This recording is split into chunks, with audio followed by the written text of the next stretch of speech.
Mr. Casillas' class, Period 2, Asian Americans with Kyle, Brian, Talia, Ever, Carson, Brennan, Katie, and Michael. The Burlingame Treaty of 1868 was a landmark treaty between the United States and China, which amended the unequal Treaty of Tientsin and established formal friendly relations. This treaty also made China the favored trade nation of the United States. In the 1860s, many Chinese immigrants began to appear on the coast of California, pushed out of their homeland due to poverty and overpopulation. They were motivated by rumors of the Gum Sham, or the mountain of gold just across the ocean. At first, they took 5-year stints working in mine shafts, after which they took jobs as laborers, domestic workers, and fishermen. As their presence increased, they faced prejudice and laws restricting their opportunity. The Chinese Exclusion Act of 1882 was the first significant law restricting Chinese immigration. People on the West Coast were prone to attributing economic ills and declining wages on Chinese immigrants. This act suspended the naturalization of Asian Americans for 10 years. Asian Americans already in the U.S. challenged this, but their efforts failed. This law was renewed in 1892 for 10 more years, and in 1920, Chinese immigration became completely illegal.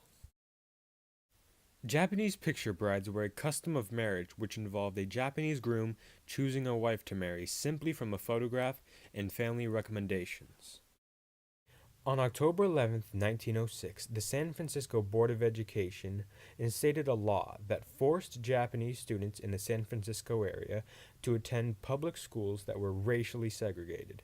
This sparked a diplomatic crisis between Japan and the United States. The segregation was started by the San Francisco Board of Education as an attempt to stop fighting and violence between the white and Asian students. The Chinese Exclusion Act also fits with the Gentlemen's Agreement, which was created in 1907. This agreement was set in place to slow Japanese immigration and restrict it to only skilled workers instead of ordinary travelers.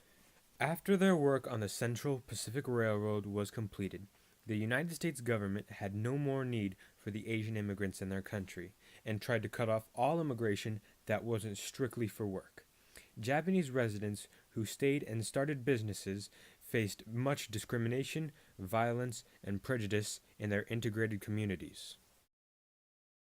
Shortly after the Gentlemen's Agreement was made, the National Origins Act was instated, which created national quotas of foreign immigrators, which severely restricted Asian immigrants until the act was changed in the 1960s. During World War II, the internment of Japanese citizens was a forced relocation and incarceration into internment camps. These camps were placed in the interior of the country. 110,000 to 200,000 people of Japanese ancestry were forced into these camps. While the media at the time may have made the camps seem warm and welcoming, these statements were incredibly wrong. The Japanese citizens that were interned were treated more like prisoners instead of guests. The living conditions were horrible, and those who could work were put to long shifts of extremely hard labor. But during the war, those internees who felt a sense of gratitude to the United States for accepting them formed their own platoons of purely Asian soldiers.